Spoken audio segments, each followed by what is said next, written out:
প্রতি সপ্তাহে নতুন নতুন ভূতের গল্প দেখতে সাবস্ক্রাইব করুন বাংলা ভূতের গল্প চ্যানেলটিকে। সেই সাথে বেল আইকন প্রেস করতে ভুলবেন না।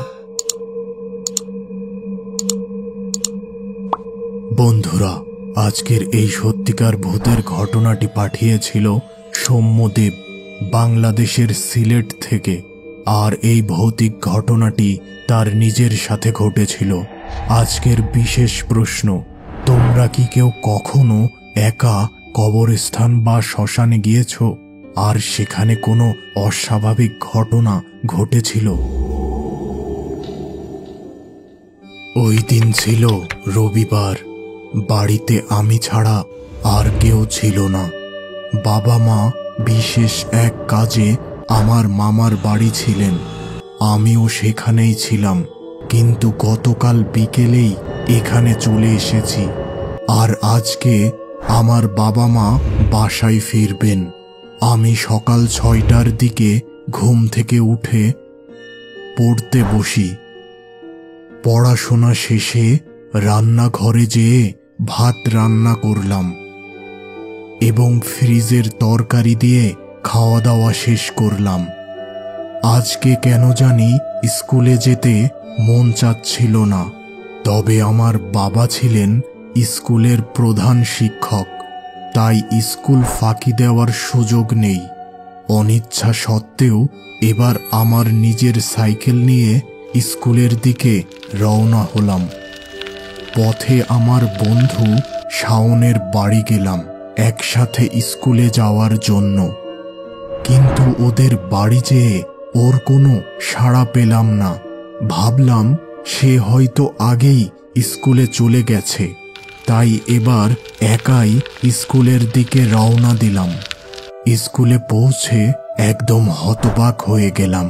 দেখলাম প্রধান দরজায় বড় এক তালা ঝুলছে, অথচ আজকে কিন্তু স্কুল বন্ধ নেই। তাহলে কি এখনো স্কুলে কেউ আসেনি? এবার আমি ইমনদার জন্য অপেক্ষা করতে লাগলাম।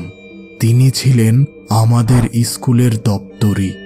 এই তালার চাবি তার কাছেই আছে। এদিকে এই স্কুলের সামনে একা দাঁড়িয়ে থাকতে আমার বেশ ভয় করছিল, কারণ এই স্কুলের পাশেই আছে একটি কবরস্থান। কি একটা মনে হতেই আমি তালার দিকে এগিয়ে গেলাম। আর এমন সময় হঠাৎ এক দমকা হাওয়ায় তালাটি খুলে গেল। আর সেই সাথে মনে হলো কেউ আমার পিছন দিয়ে হেঁটে গেল। দ্রুত পিছনে তাকিয়ে কিন্তু কাউকেই দেখতে পেলাম না। কিছু সময়ের মধ্যেই ইমনদা এসে উপস্থিত হলো। তাকে দেখে আমি জিজ্ঞাসা করলাম, কি ইমনদা, গেটে কিভাবে তালা লাগিয়েছিলে? একটু বাতাস হতেই খুলে গেল। ইমনদা কিন্তু কোনো জবাব দিল না। সে সোজা স্কুলের ভিতর প্রবেশ করল। আমি খুব অবাক হলাম। এবার আমি আমার শ্রেণীকক্ষের উদ্দেশ্যে রওনা দিলাম। অনেক সময় ধরে একা শ্রেণীকক্ষে বসে থাকলাম, কিন্তু কেউ আসলো না। এবার আমি আমাদের স্কুলের বাগানে গেলাম এবং সেখানে দেখলাম ইমনদা মাটি খোঁড়াখুড়ি করছেন। আমি তার কাছে যেয়ে জিজ্ঞাসা করলাম, কি হলো, এখনো কেউ স্কুলে আসছে না কেন? আজকে কি স্কুল বন্ধ নাকি?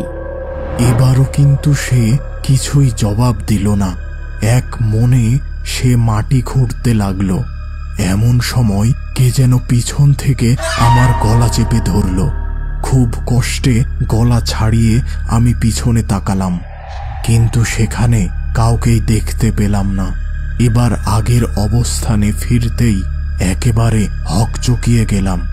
সামনে ইমনদা নেই, তিনি যেন বাতাসে মিলিয়ে গেছেন। এমন সময় আকাশের দিকে তাকিয়ে দেখলাম কালো মেঘে ছেয়ে গেছে সম্পূর্ণ আকাশ। চারিপাশ দ্রুত অন্ধকার হয়ে গেল। কিন্তু হাই, আমি কোথায়? এ তো একটি কবরস্থান। আমি এখানে এলাম কিভাবে? কিছুই বুঝতে পারছিলাম না আমার সাথে কি হচ্ছে। হঠাৎ সামনে দেখলাম ইমনদাকে। ইমনদা, এখানে আমরা দুইজন কিভাবে এলাম? ইমনদা এত সময় চোখ বন্ধ করেছিল। আমার কথাতে সে চোখ খুলল, কিন্তু এ কি, তার চোখ দুটি একদম লাল আর তার চেহারা একে একে পরিবর্তন হয়ে যাচ্ছে। মনে হলো তার চেহারায় কোনো বন্য প্রাণী আক্রমণ করেছিল। এবার আমি বুঝতে পারলাম হয়তো আজকে এই কবরস্থান থেকে বেঁচে ফিরতে পারবো না। আমি চোখ বন্ধ করে ঈশ্বরের নাম জপতে শুরু করলাম এবং আমার মনে হচ্ছিল আমার সমস্ত শরীর যেন নিস্তেজ হয়ে যাচ্ছে, আর এভাবে আমি সেখানেই অজ্ঞান হয়ে যাই। জ্ঞান ফিরতেই আমি নিজেকে হাসপাতালের বিছানায় পেলাম। মা বাবা সামনে দাঁড়িয়ে আছেন। জ্ঞান ফিরতে দেখে বাবা আমাকে জিজ্ঞাসা করলেন, কিরে, তুই কেন ওই কবরস্থানে গিয়েছিলি? আমি বাবার কথার উত্তর না দিয়ে কেবল বললাম, আমি এই হাসপাতালে কিভাবে আসলাম? এক ব্যক্তি আমাদের স্কুলের পাশের কবরস্থানের রাস্তা দিয়ে যাচ্ছিল এবং তোকে একটি কবরের পাশে পড়ে থাকতে দেখে এই হাসপাতালে নিয়ে আসে, আর ওই ব্যক্তিটির নাম হলো রাজেশ। কিছুটা সুস্থ হলে হাসপাতাল থেকে আমি বাড়ি চলে আসি। আর ওই দিনের পর থেকে আমি এই ঘটনাটি আর কাউকে জানাইনি। তবে ওই কবরস্থানের কথা মনে হলে এখনো আমি মাঝে মাঝে অজ্ঞান হয়ে যাই।